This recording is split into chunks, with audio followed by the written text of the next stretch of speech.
দেশে সম্ভবত প্রথমবারের মতো পায়ের আঙুল এনে হাতে প্রতিস্থাপন করেছেন কুমিল্লা চিকিৎসকরা। সৌদি প্রবাসী গাড়ি চালক আশরাফুল আলমের বাম হাতের বৃদ্ধাঙ্গুল সড়ক দুর্ঘটনায় বিচ্ছিন্ন হয়। পরবর্তীতে কুমিল্লা পিপলস হাসপাতালে চিকিৎসক কামরুল ইসলাম মামুনের নেতৃত্বে একটি দল তার বাম পায়ের দ্বিতীয় আঙুল এনে হাতে প্রতিস্থাপন করেন।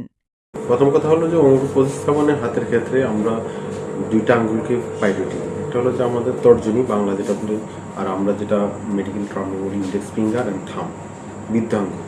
মানে হাতের প্রায় 50 থেকে 60% ফাংশন কিন্তু বৃদ্ধাঙ্গুল, যার নাই সে বোঝে। মানে পেশেন্ট যখন আমার কাছে আসছে, সে গাজীপুর থেকে আসছিল একটা পেশেন্ট, তো সে আমার কাছে অনেক আশা নিয়ে আসছিল। তো আমি বললাম যে একটা অপারেশন করা যায়, আপনি যদি আমার উপরে ভরসা রাখেন আমি আপনার এই অপারেশন করে দেবো।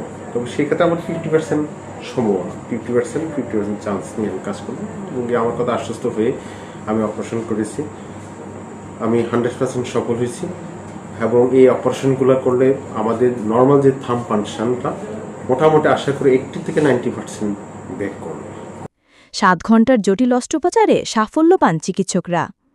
এখন আশরাফুলের আঙুল নড়াচড়া করে, স্বপ্ন দেখছেন আবার গাড়ি চালানোর। কাউন্সার বললো যে আমি 50% চান্স নিয়ে কাজটা করবো, ইনশাল্লাহ হবে, বাকিটা বড় লাগছে। তো ইনশাল্লাহ আসার পরে অপারেশন হলো। এখন তো আলহামদুলিল্লাহ নিজে দেখতেছি আঙ্গুলটা যে আছে, আমি এটা ফিল করতে পারছি যে আঙ্গুল আছে, আলহামদুলিল্লাহ। চিকিৎসকরা বলছেন এটি দেশের চিকিৎসা খাতে এক অনন্য অর্জন। সারা দেশে এ নিয়ে ইতিবাচক সাড়া মিলছে।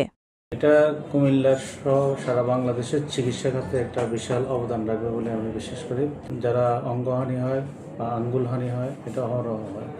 আমাদের বৃদ্ধাঙ্গুল একটা ইম্পর্টেন্ট জিনিস, যেটা আমাদের ড্রাইভিং সহ বিভিন্ন কাজে লাগে। এটা হানি হলে এভাবে প্রতিস্থাপনের মাধ্যমে একটা দৃষ্টান্ত স্থাপন হয়েছে বলে আমি মনে করি।